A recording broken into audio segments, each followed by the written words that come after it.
안녕하세요. 저는 3살 된 딸을 키우고 있는 30대 여자입니다. 제가 오늘 소개해드릴 사연은 다름 아닌 저를 무시했던 형님의 이야기인데요. 웬만하면 싫은 소리 하는 걸 싫어하는 제가 어떤 형님을 만나게 되어 어떤 말까지 하게 되었는지 한번 들어보실래요? 이야기 지금부터 시작해 보겠습니다. 저와 남편은 보육원 봉사를 다니며 만난 사이였어요. 저는 그 보육원 출신으로 고아였어요. 보육원을 나오며 느낀 점이 많았고 돈을 벌기 시작하자 제가 살던 보육원에 자주 오가며 제 동생 같은 아이들과 시간을 보내던 중이었죠. 남편은 그 보육원에 자주 오는 봉사단체의 일원이었는데 저와는 달리 공부도 많이 하고 직장도 좋은 곳에 다니고 있었죠. 약속을 한 것도 아니었는데 주말마다 보육원에서 남편을 보게 되었고 어느 날부턴가 남편이 저에게 관심을 보이는 것 같더라고요. 전 애초에 시작해서도 안 될 사람이라 생각했기에 그런 남편을 애써 피해 다니곤 했습니다. 아무래도 집도 잘 사는 남자인 것 같은데 그 미래가 훤히 보였던 터라 쉽사리 시작할 용기가 나지 않아서였죠.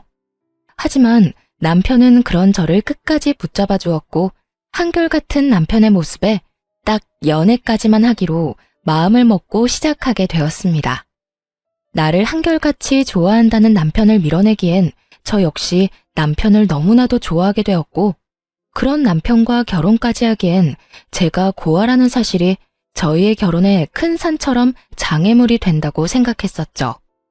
그렇게 한순간 한순간이 행복하지만 아쉬운 날이 이어지던 어느 날 남편이 저에게 본가로 함께 가자고 하더라고요. 다은아, 오늘 우리 집에 가자. 어? 어딜 가자고? 우리 집에 부모님이 너 한번 보고 싶으시대. 날? 날 왜? 내 이야기 집에다 한 거야? 어디까지 이야기했는데 나 고아인 거 다 알고 계셔? 오, 내가 다 말했어. 다은이 네가 무슨 걱정하는지 다 아는데 나 믿고 일단 가자. 네가 걱정하는 그런 일 없을 거야. 남편은 걱정할 필요가 없다고 했지만 아무래도 걱정이 될 수밖에 없었어요. 그리고 속으로 이런 생각을 했죠. 아, 우리가 헤어진 날이 바로 오늘이구나 하고요. 전 그런 다짐들을 하며 시댁으로 가게 되었고 모진 말들을 쏟아낼 것이란 제 예상과는 달리 남편의 부모님들은 저를 따뜻하게 품어주셨어요. 다은 양, 왜 그렇게 긴장하고 있어요? 긴장 좀 풀어요. 우리 다은 양 안 잡아먹어요. 실물이 더 예쁘네. 우리 아들놈이 그렇게 다은 양을 귀찮게 했다면서요? 얼마나 대단한 여자길래 우리 아들이 저리도 애타하나 했더니 이렇게 보니 왜 그랬는지 알겠네요. 어쩌면 이렇게 예뻐요? 눈도 맑고 피부도 밝고 우리 아들이 푹 빠질만 하네. 어허, 이 사람아. 귀한 손님 불러놓고 계속 세워둘 거야? 얼른 밥부터 먹어야 할 거 아니야. 얼른 여기 편하게 앉아요. 저 사람이 손님 온다고 이것저것 많이 했어요. 내가 말했지? 걱정하지 말라고. 우리 부모님이 사진 말고 실물 보고 싶다고 하도 성하셔서 오자고 한 거야. 우리 집에선 너 웬만한 연예인보다 더 인기가 많다고. 그러니까 긴장 그만하고 앉아서 밥부터 먹자. 눈물이 나올 것만 같아 얼마나 참았는지 모릅니다. 살면서 이런 호의를 받아본 적이 있나 싶을 정도였어요. 그 후로도 전 시댁에 자주 오가며 지냈고 그렇게 2년을 연애하다 결혼까지 하게 되었습니다. 결혼을 하고 난 후에도 전 시댁의 사랑을 한몸에 받으며 생활하고 있었고 제가 임신을 할 무렵 비혼주의였던 시숙이 결혼까지 하게 되며 집안에 겹경사가 났다며 다들 기뻐해 주셨었죠.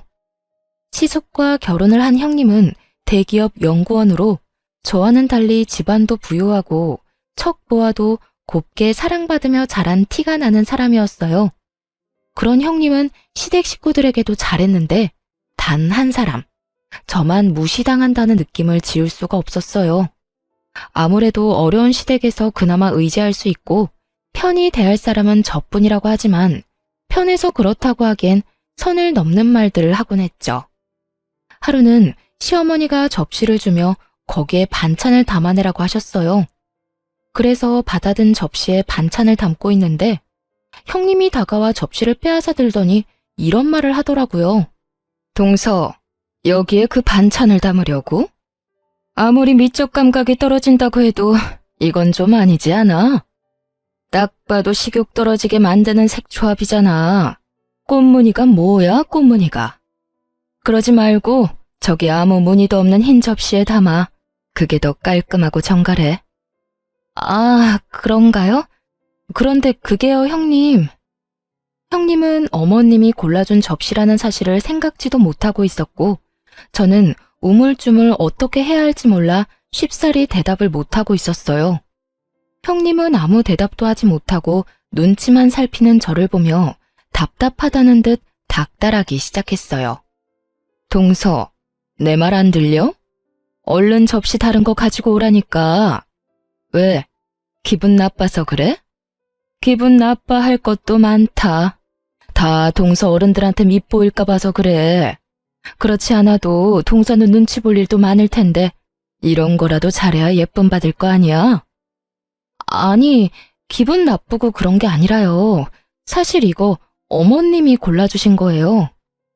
결국 저는 시모가 골라주신 접시라며 사실대로 형님에게 말했고, 형님은 순간 많이 당황한 듯 놀란 눈으로 저를 보더라고요. 이거 어머님이 골라주신 건데 그래도 바꿀까요? 저는 상관없긴 한데 아무래도 어머님이 아시면 기분 나빠하실 수도 있을 것 같아서요. 어떻게 할까요? 접시 바꿀까요? 저는 조심스럽게 물었고 형님이 무어라 말을 하려는 순간 어느새 주방으로 들어온 시모가 말을 보탰어요. 그래, 그거 내가 골라줬는데 왜 문제 있니? 아니요, 아무 문제 없어요. 형님은 많이 당황한 듯 애써 웃으며 상황을 모면하려고 했지만 이미 시모는 저를 무시하는 말을 다 들은 듯 형님에게 조금은 날선 목소리로 추궁하기 시작하더군요. 그런데 첫째야, 너 둘째한테 왜 그런 식으로 이야기하니? 네? 그게 무슨 말씀이세요? 형님은 딱 잡아떼려고 애썼지만 이미 늦은 뒤였죠. 시모의 얼굴은 딱 잡아떼려는 형님을 향해 잔뜩 굳어 있었고 굳은 표정만큼 말투 역시 굳어 있었으니까요. 내가 다 들었어. 너 우리 둘째한테 눈치 볼 일 많다고 하면서 접시라도 잘 골라야 예쁨 받을 거 아니냐고 하지 않았니? 왜 그런 식으로 말하는 거냐고 물었어. 너 혹시 우리 둘째가 부모님이 안 계신다고 무시하는 거니? 아니에요. 그게 동서 탓도 아니고 제가 왜 그런 걸로 동서를 무시하겠어요? 저 그렇게까지 나쁜 사람 아니에요, 어머님. 그저 제가 평소에 흰 접시를 좋아해서 동서한테 흰 접시에 담자고 했는데 동서는 어머님이 주신 접시가 있으니 고민한 모양이더라고요. 저는 어머님이 접시까지 정해주신 줄은 몰랐고요. 그런 과정에서 제가 동서 생각해서 한다는 말이 조금 강하게 나갔나 봐요. 동서, 기분 나빴다면 미안해. 정말 그런 뜻으로 한 말은 아니었어. 아니에요. 전 괜찮아요. 형님은 시모가 나서자 빠르게 사과를 해왔고 저는 180도 달라진 형님의 모습에 떨떠름한 기분이 있긴 했지만 그냥 좋게 상황을 넘기기로 했어요. 시모가 제 편을 들어주어 기분이 풀리기도 했을 뿐더러 지금 제 기분보단 형님의 기분이 더 상해 보였으니까요. 그렇게 형님이 날 무시하고 있다는 사실이 조금 더 명확하게 느껴졌고 그런 느낌이 들자 저도 모르게 형님과의 만남을 피하게 됐습니다. 홀몸도 아니었고 괜한 스트레스를 받고 싶지 않았으니까요. 그러던 어느 날 형님이 모처럼 쉬는 날이라며 잠시 보자는 연락을 해오더군요. 이유는 아기용품을 좀 사주고 싶다는 것이었는데 마침 저도 아기 물건을 사야 하기에 겸사겸사 형님을 만나게 되었어요. 형님은 저를 보자마자 옷이 그게 뭐냐부터 시작해 가방은 그런 것밖에 없냐는 등 거칠애에 대해 시비를 걸기 시작하더라고요. 동서, 옷장에 그런 옷밖에 없어? 옷이 너무 싼티 나는 것 같은데 가방은 또 그게 뭐야? 동서, 이제 나이가 있는데 그런 가방 들고 다니기 창피하지 않아? 네? 그렇잖아. 동서가 평소에 어떻게 하고 다니든 나야 안 보면 그만이지만 최소한 나랑 만날 때는 좀 신경 쓰고 나오지 그랬어. 나랑 너무 차이 나잖아. 내가 동서한테 맞출 수는 없는 노릇이니 다음부턴 동서가 조금만 노력해서 차려입고 와줬으면 좋겠어. 남들이 보면 뭐라고 하겠어? 전 그저 평범한 노란색 원피스에 남편이 사준 가방을 들고 나갔을 뿐인데 그런 식으로 말하니 기분이 나빠오더라고요. 만나자마자 바로 집으로 갈 수도 없는 노릇이고 그렇다고 참고 있기엔 이건 아니다 싶어 시비를 끊어주기로 했죠. 이 인부복이랑 가방이랑 다 남편이 사줬는데 그렇게 별로예요? 남편이 예쁘다고 노래를 부르면서 사준 것들이거든요. 아, 형님이 그렇게 말하니 이상한 것 같기도 하고. 집에 가서 한 소리 해야 하겠네요. 형님이 이거 전부 이상하다고 하던데 도대체 이런 걸 왜 사줬냐고요. 아, 서방님이 사줬어? 난 몰랐네. 그런데 동서, 서방님한테 뭘 그런 이야기까지 하고 그래? 그런 이야기는 하지 마. 괜히 서방님 오해하겠다. 나는 그냥 동서 옷 한 벌 사주고 싶어서 일부러 트집 잡은 것뿐이야. 내가 그냥 사준다고 하면 동서가 안 받는다고 할까 봐서 말이야. 아, 그랬어요? 난 진짜 이상한 줄 알았어요. 그런 거라면 전 괜찮아요. 인부복 디자인이 전부 거기서 거기라 새로 사도 비슷하더라고요. 배도 더 나오기 시작하면 옷태도 안 나고요. 그냥 있던 거 입을게요. 그럴래? 그러면 이제 아기용품 보러 갈까? 형님은 평소에 식구들의 이목을 엄청나게 신경 쓰는 사람인데 아니나 다를까 제가 남편 이야기를 꺼내니 바로 꽁지를 내려버리더군요. 그런 형님의 모습을 보며 저를 업신여긴다고 확신하게 되었고 저 역시 그런 사람에게 무엇도 받고 싶지 않았어요. 그 뒤로 아기용품을 사준다며 형님은 저를 끌고 다녔지만 다 있다고 하며 아무것도 받지 않았어요. 전 제가 필요한 물건을 사고 무거운 몸을 핑계 삼아 집으로 돌아와 버렸습니다. 집으로 돌아오니 일찍 퇴근한 남편이 저를 기다리고 있었고 저를 향해 걱정스럽게 물어오더라고요. 여보, 무슨 일 있었어? 너무 피곤해 보이는데 누굴 만나고 왔길래 표정이 그래? 아, 형님. 아기용품 사주신다고 해서 나갔다 왔어. 그래? 그러고 보니 형이 당신 뭐라도 사주라고 형수님한테 돈 줬다고 하더라. 그래서 뭐 사주시던데? 그럼 그렇지. 그간 제가 봐온 형님은 절대 스스로 나서서 저에게 뭘 사줄 사람이 아니었으니까요. 뭐든 많이 사주시려고 했는데 그냥 내가 안 받았어. 불편해서 받고 싶지 않더라고. 필요한 게 없기도 했고. 어? 당신이 뭘 받고 싶지도 않다고 말하는 거 보면 형수님이 당신 마음에 안 든다는 건데 왜? 형수님이랑 무슨 일 있어? 아차 싶었어요. 연애 시절과 결혼 생활을 하는 내내 남편은 저에게 넘치는 관심을 쏟고 있던 터라 때론 제가 모르는 모습조차 알던 사람이었습니다. 그래서 불편한 사람에게는 제가 쌀 한 톨 받기를 꺼린다는 것을 그 누구보다 잘 알고 있었죠. 그런 제가 형님에게 아무것도 받고 싶지 않았다고 말을 해버렸으니 부인을 해봤자 이미 늦은 일이다 싶더군요. 무슨 일이 있는 건 아닌데 그냥 결이 안 맞는 것 같아서 불편해. 왜 그런 사람 있잖아. 싫은 건 아닌데 결이 안 맞는 사람. 나한텐 형님이 그런 것 같아. 약간 선을 지키며 지내는 게 좋을 것 같아서 그래. 그래? 다른 문제 있는 건 아니고? 그때 엄마한테 들어보니 형수님이 당신을 알게 모르게 무시하는 것 같다고 하던데. 설마 형수님이 당신 무시하고 그러는 거 아니지? 그런 거 아니야. 내가 무시당하고 가만히 있을 사람이야? 날 그렇게도 몰라? 하긴 당신이 순하게 내내 거리는 것 같아도 한 번 아니면 칼같이 끊어내지. 그래도 혹시나 무슨 일 있으면 꼭 나한테 말해. 알겠지? 전 괜한 불미스러운 일을 만들고 싶지 않아 애써 괜찮은 척을 했고 남편은 제가 괜찮다고 하니 일단 믿어주겠다는 식의 대답을 해주더군요. 그렇게 뭐든 무던하게 넘기려고 애쓰던 어느 날 결국 형님이 절 폭발하게 만드는 일이 일어나고야 말았어요. 그날은 시부의 생신으로 형님과 제가 생신상을 차리고 있었는데 평소 아버님을 비롯해 식구들이 좋아하는 식혜를 함께 만들고 있을 때였어요. 동서는 별걸 다 만들 줄 아네? 그런 건 누구한테 배운 거야? 가르쳐줄 어른도 없었을 텐데. 아, 보육원에서 배운 거야? 이 말에 폭발을 했냐고요? 아니요. 기분이 좋진 않았지만 참을 수 있는 정도였어요.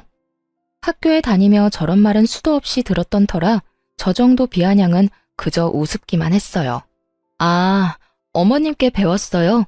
매년 생일에 이렇게 만들어드리더라고요.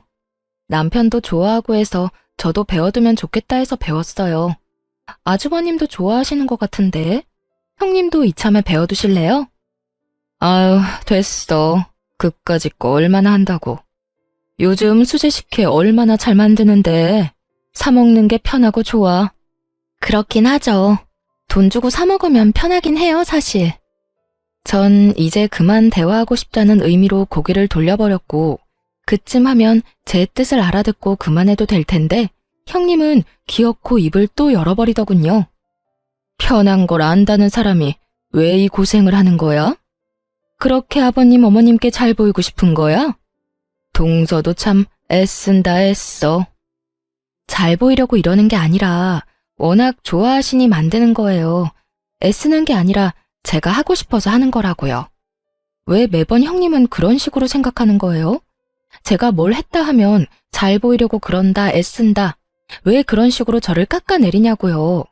앞으로 그러지 마세요. 저도 좋은 마음에서 하는 일인데 그런 식으로 말하면 기분 좋지 않아요. 동서, 왜 그렇게 흥분을 해? 같은 며느리 입장에서 동서 힘들까봐 동서 생각해서 하는 말인데. 그리고 동서만 그렇게 생각하지 남들이 보면 동서가 사랑받고 싶어 안달난 사람으로밖에 안 보여. 다들 말을 안 하는 것뿐이지. 형님은 고삐 풀린 망아지처럼 고삐 풀린 입을 열고 있었고 도대체 무슨 말이 하고 싶어 서론이 저 따위인가 하는 생각에 되물어 보았어요. 뭐라고요? 하긴 부모 사랑이 고프긴 했겠지. 동서 친부모는 참 너무했다. 어떻게 어린 딸을 보육원에다 버릴 수가 있어? 그런데 나 진짜 궁금해서 묻는 건데 동서도 어릴 때 교실에서 돈 없어지면 도둑으로 몰리기도 하고 그랬어? 왜? 드라마에서 보면 그런 장면들 종종 나오잖아. 나 그런 거 보면서 진짜 궁금했거든. 왕따? 그런 것도 당한 적 있어? 형님은 선을 넘어도 한참을 넘고 있었고 그 순간 제 인내가 바닥을 찍는 느낌이 들더군요. 그저 드라마에서 나온 장면이었다면 저도 그렇게까지 화가 나지 않았을 겁니다. 하지만 드라마는 현실을 반영하는 것이 많듯 저 역시 그런 경험이 있었어요. 교실에서 돈이나 물건이 없어지면 다 믿는다고 하면서도 알게 모르게 저를 의심하던 눈빛들, 그리고 저를 따돌리려는 아이들이 말이죠. 그런 일이 있었든 없었든 형님의 말은 상처가 되기에 부족함이 없을 텐데 하물며 경험이 있는 저에게 저딴 말을 했으니 저는 폭발하고야 만 것이죠. 저는 폭발했다고 한들 소리를 지르거나 그러지 않습니다.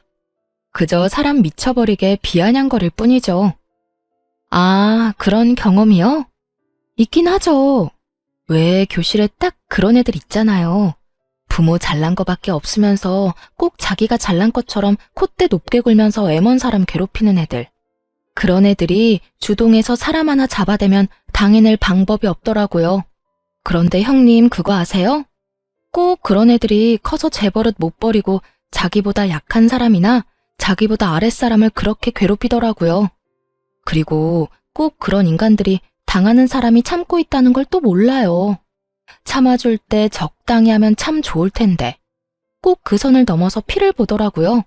참 멍청하지 않아요? 그 좋은 집안에서 그 좋은 뒷바라지를 받으면서 마음 좀 좋게 쓰고 살지. 왜 그렇게 못되먹게들 사는지 이해가 안 돼요. 그렇지 않나요, 형님? 형님은 대기업 연구원답게 자신을 향한 제 비아냥을 단번에 알아들었고 순식간에 표정을 굳히며 제게 물어오더라고요. 동서, 지금 말에 가시가 있는 것 같다. 형님, 제 말이 생선이라도 되나요? 가시가 있게. 농담인데 안 웃으시네. 그런데요, 형님, 그렇게 정색하고 있을 필요 없지 않아요? 꼭 정곡이라도 찔린 사람 같잖아요. 설마 형님 학창시절에 그런 식으로 사람 괴롭히고 그러진 않았죠? 설마. 나를 뭘로 보고 그런 말을 하는 거야? 난 공부밖에 모르는 모범생이었다고. 형님, 그런데 그거 아세요? 공부 잘하는 모범생들이 나쁜 짓 하려고 마음먹으면 더 재수없고 얄밉게 잘하더라고요. 그냥 그렇다고요. 형님은 제 말에 정곡이라도 찔린 사람처럼 얼굴을 붉히며 아랫입술을 꽉 깨물고 있었고, 전 그런 형님을 향해 최대한 얄밉게 웃어 보였어요. 제 웃음을 본 형님이 저에게 무슨 말을 하려는 찰나 시모가 주방으로 들어왔고, 저희의 본격적인 첫 다툼은 일단락되었죠. 그날 이후 형님은 더는 제가 참아야 할 대상에서 삭제되어 버렸고, 전 그 어떤 형님의 행동도 받아주지 않기 시작했습니다.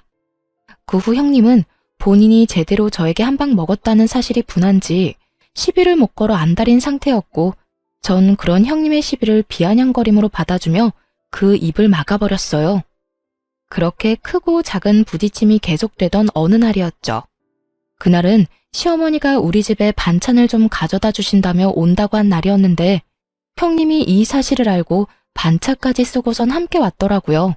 저희 집에 처음 온 형님은 이리저리 집을 둘러보며 코웃음으로 제 심기를 거스르고 있었고, 시모 역시 이런 저와 형님의 사이가 심상치 않음을 눈치챘는지 형님을 주시하며 살피고 있는 것이 보였어요. 하지만 이런 시모의 눈빛을 알지 못한 형님이 제가 반찬을 냉장고에 챙겨 넣자 흘러가는 말로 저에게 이런 말을 내뱉는 것 아니겠어요? 동서는 참 부모복이 많다고 해야 할지 없다고 해야 할지 모르겠어. 친부모는 동서를 버렸는데 시어른이 이렇게 동서를 챙기니까 말이야. 그리고 이 모습을 시모도 제대로 보고 말았죠. 모든 말을 정확하게 듣진 못했으나 부모복, 친부모라는 단어를 들어버렸고, 그 자리에서 얼굴까지 붉히며 형님을 닥달하기 시작했어요. 너 지금 그게 무슨 말이야? 부모복? 친부모? 너 이때껏 다은이한테 그딴 말을 짓거리며 지냈던 거야? 어디 배울 만큼 배웠고 가질 만큼 가진 사람이 그딴 말을 아무렇지도 않게 짓거려? 하물며 내가 이렇게 눈 뜨고 보고 있는데. 너도 그렇지만 다은이 역시 나한테 딸 같은 며느리인 건 너 몰라? 어디 부모 보는 앞에서 그딴 말을 해? 아무 잘못도 없는 제가 봐도 무서울 만큼 시모는 화를 내고 있었고, 형님은 금방이라도 울 것 같은 얼굴로 변명을 쏟아내고 있더라고요. 어머님, 전 그런 뜻이 아니었어요.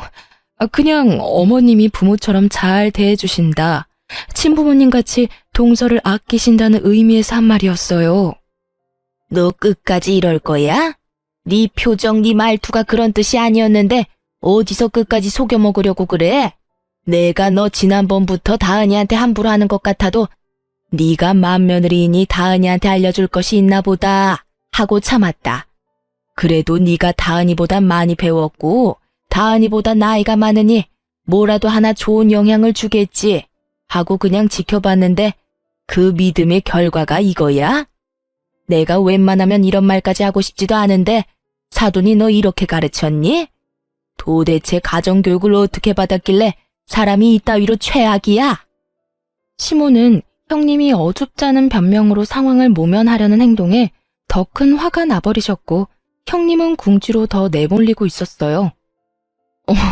어머님, 전 정말 그런 말이 아니었어요.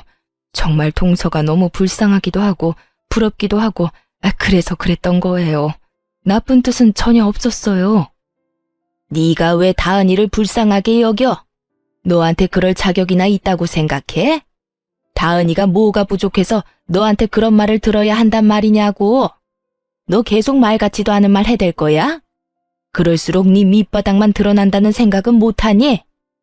어머님, 그게 아니라 저는 억울해서 그래요. 정말 그런 뜻이 아닌데 저만 이렇게 혼내시니까 저도 속상해서 그렇다고요. 기어코 네가 집에서 쫓겨나야 정신을 차릴 거야? 내가 정녕 네 남편한테 오늘 네가 한 짓을 다 알려야 되겠냐고. 어떻게 된 인간이 이런 순간에도 네 감정, 네 상황만 우선시할 수가 있어? 네가 잘못한 건 생각지도 않는 거야? 시모의 입에선 결국 시숙의 말까지 나오게 되었고 그제야 형님은 손이 발이 되게 빌기 시작하더라고요. 어머님, 제가 잘못했어요. 제발 남편한테는 아무 말도 하지 말아주세요. 저 진짜 쫓겨나요. 다 실수였고 다신 이런 일 없도록 할 테니 한 번만 눈 감고 넘어가 주세요. 희인이 너, 내가 지켜볼 거야. 앞으로 내가 보던 말던 이런 짓거리 했다는 말 들리면 다신 우리 집에 발걸음도 못할 줄 알아. 내 며느리 취급 안 해주겠단 말이야. 네, 어머님, 제가 생각이 짧았어요. 죄송해요. 누구한테 사과를 하는 거야? 네가 사과할 사람이 나라고 생각하는 거야? 아, 동서, 미안해. 내가 생각이 짧았어. 앞으로 내가 조심할게. 결국 형님은 저에게 사과를 하게 되었고 사건은 일단락 되게 되었습니다. 그렇게 형님은 저에 대한 시비는 잠시 멈추게 되었고 그러는 사이 전 출산을 하게 되었어요. 저는 예쁜 딸을 낳게 되었고 시댁에서도 딸이 없는 집에 귀한 손녀가 태어났다며 기뻐해 주셨어요. 그렇게 행복한 나날들의 연속이었던 저희 집에 먹구름이 드리웠습니다. 갑작스럽게 시부가 교통사고를 당하며 의식이 없는 채로 병원 신세를 지게 된 것이었죠. 그것만 해도 세상이 무너질 것만 같았는데 문제는 또 다른 곳에서 연속해서 일어나기 시작했어요. 시아버지는 사업을 하시던 분이었는데 운영하고 있던 회사에도 적신호가 켜진 것이었어요. 당시 돈도 많이 투자하고 오랫동안 공을 많이 들인 사업이 진행 중이었는데 대표가 의식이 없으니 사업이 중단되어 버리고 이대로 둔다면 사업체 자체가 부도가 될 위기까지 갈 상황이었던 것이었죠. 이런 상황이 되자 처음엔 시부 병원에서 살다시피 하던 형님은 이런저런 핑계를 대며 병원에 오지도 않았고 시숙과의 다툼도 잦아지고 있다는 이야기도 들려오더군요. 어떻게 인간이 저렇게까지 변할 수 있나 하는 생각도 들긴 했지만 그땐 그딴 형님을 신경 쓸 시간의 여유가 없는 상태였습니다. 아기는 너무나도 어렸고 시부는 병원에 계시고 시모는 심적으로 많이 허약해지셔서 언제 쓰러져도 이상하지 않은 그런 상태였죠. 전 갓난아기를 업고 백방으로 다니며 회사 문제를 해결하려 애쓰고 있었고 남편 역시 다니던 회사를 그만두고 시부 회사로 출퇴근을 하며 어떻게 해서든 문제를 해결하려고 노력하고 있었어요. 시숙은 원래 시부 회사를 물려받기 위해 일을 하고 있던 터라 거래처들을 돌며 불안해하고 있는 거래처들을 안심시키고 있던 중이었어요. 모두들 피나는 노력을 하고 있는 동안 시모는 점점 더 기운을 잃어갔고 저는 하는 수 없이 결국 형님에게 연락을 하게 되었습니다. 정말 내키진 않지만 형님의 도움이라도 절실한 상황이었으니까요. 형님, 요즘 많이 바쁘세요? 동서가 웬일이야? 나한테 생전 연락 한 통 없더니. 나 요즘? 그냥 그저 그래. 그런데 왜? 다름이 아니라 어머님이 요즘 통 기운도 없고 몸도 많이 안 좋아지셔서요. 아무래도 심적으로 힘들어서 몸도 처지는 것 같으신데 형님이 어머님 댁 가서 좀 챙겨주시면 안 될까요? 내가 왜 그래야 하는데? 나 노는 사람 아니야. 나도 일해야 하고 이리저리 바쁜 사람이라고. 조금 전엔 그저 그렇다고 했잖아요. 순식간에 말이 바뀌네요. 동서도 알고 있잖아. 나 원래 이런 사람인 거. 그리고 말이 나왔으니까 하는 말인데 동서, 나한테 이런 전화 하지 마. 나 곧 이혼할 거야. 네? 이혼이요? 그래, 이혼.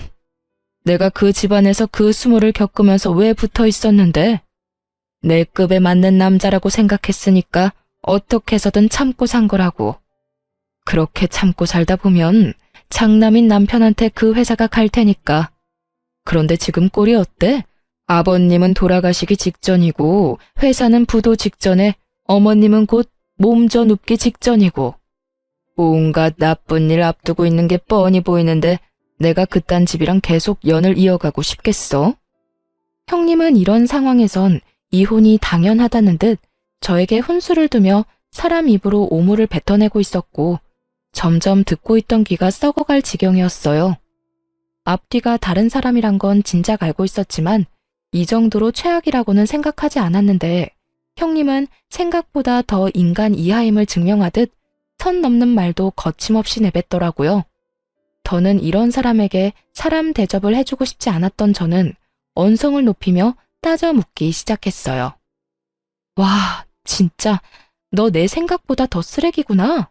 어떻게 그런 말을 아무렇지 않게 할 수가 있어. 돌아가시기 직전이라고? 다른 건 다 그렇다 쳐도 그런 말은 하면 안 되는 건 몰라? 동서야말로 윗사람한테 버릇없이 반말부터 찍찍 내뱉는 거 보니 알만하네. 그리고 내가 틀린 말 했어? 맞잖아. 이때까지 의식 없는 거 보면 그 결말이야 뻔한 거 아니야? 하여튼 날 쓰레기라 하든 말든 상관없고 그 사람 출장에서 돌아오자마자 이혼하자고 할 거니까 그런 줄 알고 나한테 전화하지 마. 전화하라고 해도 안 할 거니까 걱정하지 말고 앞으로 네 신세나 걱정해. 내가 지금 이 순간을 땅을 치고 후회하게 만들어줄 테니까. 동서가? 아니, 이제 이혼할 건데 동서라고 할 필요도 없겠네. 사실 너같이 하자 있는 인간이랑 가족으로 엮이는 것 자체가 나 같은 사람한텐 불쾌하거든. 아는지 모르겠지만 말이야. 하여튼 네가 날 후회하게 만들 수 있다고 생각한다는 것 자체가 어이없긴 하지만 두고는 봐줄게. 과연 고아의 고졸인 네가 어떻게 날 후회하게 만들지 말이야. 그래, 잘 지켜봐. 고아의 고졸인 내가 좋은 부모 만나서 공짜로 대학 졸업장 받은 너한테 어떤 방법으로 이겨먹는지 말이야. 각오해도 좋을 거야. 어머나, 무서워서 눈물이 다 나려고 하네. 동서도 그러고 보면 참 불쌍해. 나는 이혼하고 돌아갈 가족이라도 있으니 이런 상황에 도망이라도 가지. 동서는 겨우 만든 가정 깰 수도 없으니 그러고 죽을 힘을 다해 애쓰는 거 아니겠소? 깰 수 없어서 애쓰는 게 아니라 깨고 싶지 않아서 애쓰는 거야. 난 너 같은 인간이 아니니까 말이야. 그래, 그렇게 생각하고 잘 살아봐. 네가 거지된 그 시대 것들 끌어안고 빌빌거리며 살 동안 나는 부자 남자 만나서 재혼할 테니까. 그러면 끊어. 다신 전화하지 말고. 전화를 끊고 나서도 한동안은 치가 떨려왔어요. 어떻게 이런 인간이 있나 싶어요. 제가 고아로 살아온 그 세월 동안 정말 별의별 인간을 다 봤지만 이렇게 추악한 인간은 처음이었고 저를 그만큼 화나게 만든 인간도 처음이었어요. 오죽했으면 고등학생 때 제 알바비를 떼먹은 사장놈이 착하게 느껴졌을 정도였으니까요. 하여튼 전 형님의 추악한 짓거리에 힘입어 회사 문제를 더욱 빠르게 해결해 나갔어요. 저 혼자만 노력한 건 아니었죠. 회사에서 20년, 30년 일해주신 여러 직원분들을 비롯해 입사한 지 반년도 채 되지 않는 신입사원분들까지 모두 한마음 한뜻으로 밤낮 없이 회사를 위해 노력했고 결국 저인 시부의 부재를 완벽히 메우게 되었습니다. 네, 회사에 사활이 걸린 일을 성공시킨 것이었어요. 그렇게 회사가 다시 일어서는 동안 형님의 이혼은 진행되고 있었고 마지막 법원 출석만 앞둔 날이었죠. 그날은 특별한 날이었기에 저와 남편 그리고 주인공인 시숙까지 모두 함께 법원에 가게 되었어요. 이혼이 선고되고 법원을 나서는데 형님이 또 비아냥거리기 시작했어요. 기다리고 기다리던 순간이었죠. 이제 정말 끝이네. 그동안 나 정말 수고하지 않았어? 급도 안 맞는 동서하고 가족으로 엮이느라 수고했고 그런 동서 편만 드는 당신 가족들 비위 맞추느라 수고했고 어쨌든 이제 이혼까지 했으니 다신 마주치지도 말자. 혹시나 쫄딱 망했다고 구질구질하게 찾아오거나 연락하지 말란 말이야. 그러면 가난하게 잘 살아. 형님은 한결같이 인간답지 않은 면모를 뽐내고 있었고 그런 형님을 저와 남편 그리고 시숙은 마음껏 비웃어 주었어요. 저희가 배를 잡고 웃어버리자 불안한 눈빛으로 이유를 묻더군요. 그런 형님에게 시숙은 모든 사실을 알려주었죠. 가난? 어떻게 하지? 당신이 그렇게 간절하게 바라니 가난하게 살아주고는 싶은데 그렇게는 안 될 것 같은데? 뭐? 그게 무슨 말이야? 우리 회사 다시 일어났거든. 거래 성사했고 그 덕에 우리 회사 창립 이래 최고 매출 달성 중이야. 이게 다 당신 덕분이야. 당신 덕분에 우리 모두 없던 힘까지 짜내서 일 열심히 했거든. 거기에다 이렇게 이용까지 해주다니 정말 고맙다, 당신. 뭐? 그게 사실이야? 거짓말이지? 괜히 내 앞에서 불쌍한 모습 보이기 싫어서 일부러 그러는 거지? 그럴 리가 없잖아. 내가 다 알아봤는데. 당신의 회사 가망 없다고 분명히 다 들었는데. 그랬었지. 그대로 뒀다간 가망이 없었겠지. 그런데 어떻게 하지? 거래는 성사했고 결국 우리는 해냈는데 말이야. 거짓말. 다 거짓말이잖아. 형님은 끝까지 그럴 리 없다며 현실을 외면하고 있었고, 그런 형님에게 시숙은 계약 성사 계약서를 내밀며 이렇게 말했어요. 이래도 못 믿겠으면 어쩔 수 없지. 어쨌든 당신이 한 말처럼 다신 만나지도 말자. 구질구질하게 연락하거나 찾아가지도 않을 테니 당신도 그렇게 해주고. 어떻게, 내가 왜 이혼까지 했는데? 쫄딱 망할 줄 알고 한 이혼인데 이러면 안 되는 거잖아. 당신이 진작 나한테 말했어야지. 그랬으면 내가 이혼까진 안 했을 거 아니야. 당신 나한테 거짓말했어? 나랑 이혼하고 싶어서 사업 쫄딱 망했다고 거짓말한 거냐고. 도대체 어떻게 된 일이야? 망해야 할 집이 왜 다시 일어선 거냐고. 형님은 혼자서 막장 소설을 쓰고 있었고, 시숙은 저를 가리키며 이렇게 말했어요. 당신은 잘 몰랐나 본데 우리 재수씨가 능력이 출중한 사람이야. 임신해서 잠시 쉬고 있었다 뿐이지 우리가 진행하던 그 사업이 원래는 재수씨가 아이디어 내고 재수씨가 추진하던 사업이었다고. 원래 주인이 돌아왔는데 그 사업이 어떻게 실패하겠어? 당신한텐 어쨌든 고마워. 당신이 나랑 이혼할 거라고 하면서 우리한테 악담을 퍼부어줬다면서? 우리 재수씨가 그 말 듣고 힘내서 생각보다 더 빨리 사업을 일으켰지 뭐야. 뭐야? 그게 사실이란 말이야? 저 고아의 고졸 출신이 그런 일을 해냈다고? 그래, 당신이 그렇게 무시하던 재수씨가 해냈다고. 당신이 또 모르는 게 있는데 재수씨가 우리 회사에 일하던 시절엔 재수씨가 나보다 직급이 더 높았어. 그 정도로 능력이 출중한 사람이었단 이 말이지. 그런 사람을 감히 당신이 무시를 해? 당신이 뭐라고 사람을 무시해? 부모 잘 만난 거? 공부 좀 많이 한 거? 그러면 뭐래? 지금 그 모양 그 꼴인데. 그럴 리가 없어. 그럴 리가 없다고. 네, 맞아요. 저는 이미 결혼 전부터 시부의 회사에서 일을 하며 회사 내부의 일을 돕고 있었어요.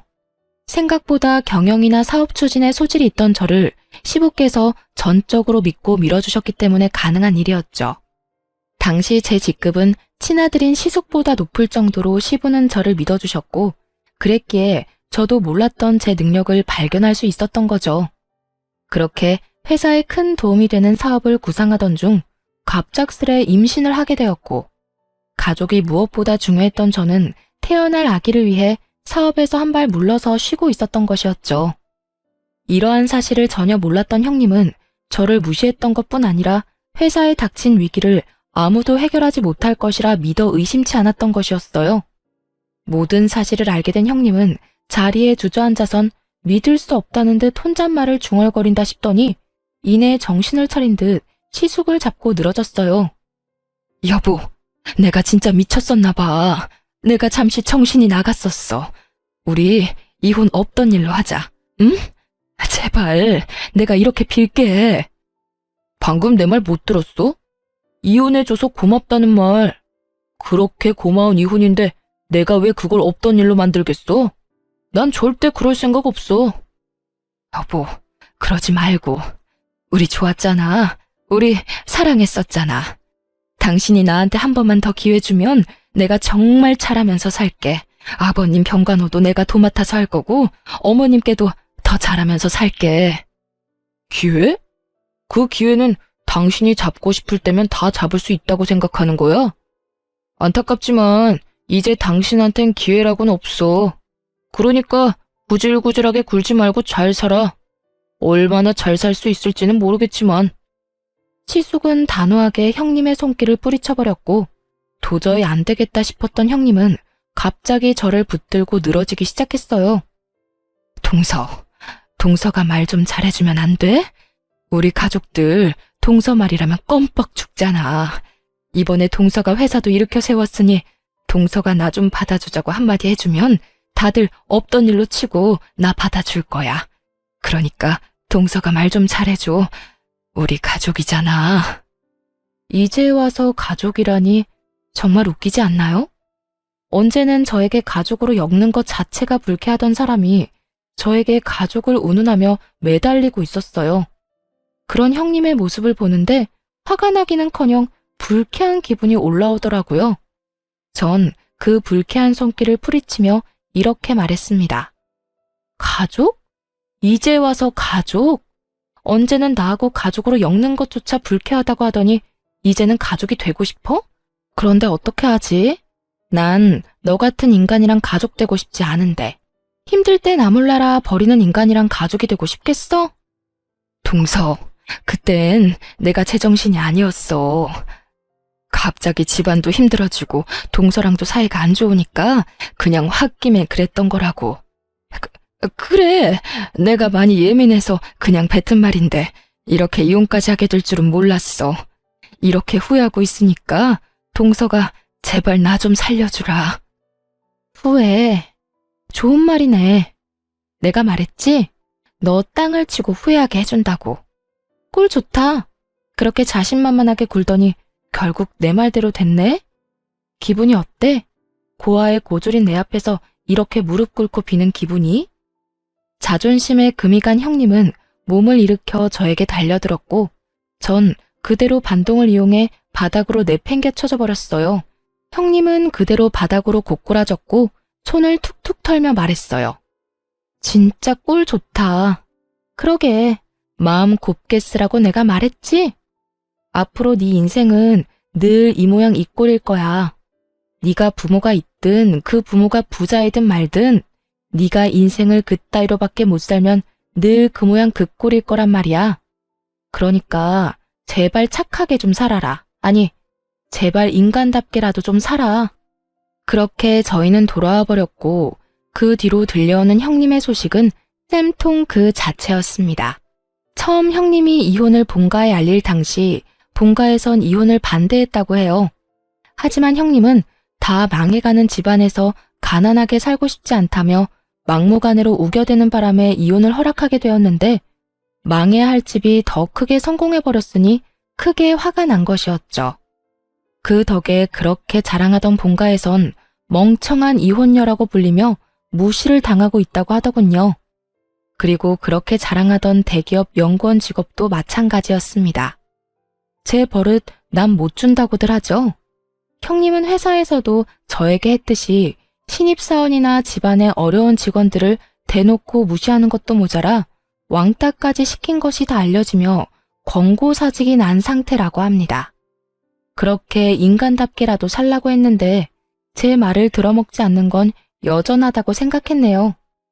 이젠 저와 상관없는 일이긴 하지만요. 이혼을 하고 난 후에도 형님은 시숙에게 매달리는 듯 했지만 한 번 더 연락하면 본가로 연락해버릴 테니 그런 줄 알라며 연락을 끊어버렸다고 하더군요. 그 뒤론 다신 연락이 오는 것 같지 않았고요. 그렇게 형님과의 인연이 끝이 나고 저는 또 육아에만 집중하며 지내는 중입니다. 시아버지는 천만다행으로 의식이 돌아오셔서 회복을 하고 계신 중이에요. 시어머니도 여러 가지 문제가 다 잘 풀리고 난 후 다시 생기를 되찾으셨어요. 어느 날은 저에게 이런 말씀을 하시더라고요. 다은아, 고맙다. 네가 이번에 고생이 많았다고 들었어. 사실 네 이야기를 처음 듣던 날 네가 달가운 건 아니었어. 나는 내가 그런 사람인 줄 몰랐는데 자식이었기니 나도 모르게 그런 마음이 들더구나. 그런데 계속 네 이야기를 듣고 네 사진을 보고 내 아들이랑 잘 지내는 모습을 보면서 네가 궁금해졌고 그렇게 널 처음 보는 날 내가 너를 품어줘야겠다고 생각했었어. 처음 본 그날 네가 너무 예뻤거든. 그런데 지금 돌아보니 내가 널 품은 게 아니라 네가 우리를 품어주고 있었구나. 너 때문에 우리가 다시 웃으면서 살 수 있게 됐어. 고맙다. 이렇게 말씀해 주시는데 정말 얼마나 울었는지 모릅니다. 저야말로 시부모님께서 저를 잘 품어주신 덕분에 이렇게 잘 살아가고 있는 것인데 저런 말씀을 해주시니까요. 전 저에게 계속 고맙다는 말씀을 해주시는 시모의 품에 안겨 앞으로 제가 더 잘하고 제가 더 사랑받을 수 있게 노력하며 살겠다고 다짐 또 다짐하게 되었습니다. 요즘엔 시댁에서 지내고 있는데 시숙도 시댁에서 지내며 즐거운 나날들을 보내고 있어요. 딸은 어느새 3살이 되었고 요즘엔 딸 재롱을 보는 재미에 푹 빠져 살고 있어요. 남편은 말할 것도 없거니와 시숙마저 저희 딸 재롱에 껌뻑껌뻑 넘어가선 지갑이 다치는 걸 본 적이 없네요. 그런 모습을 보고 있는 전 너무나도 행복하고요. 평생 외로웠던 저였는데 좋은 남편, 좋은 시댁을 만나 요즘처럼 인생이 즐겁고 행복한 적이 또 있나 싶거든요. 앞으로도 지금처럼만 행복하게 살 수 있도록 노력하며 살아가 보려고요. 이로써 저의 사연도 끝이 났네요. 저의 긴 사연 함께 해주신 분들 감사합니다. 좋은 하루 되세요.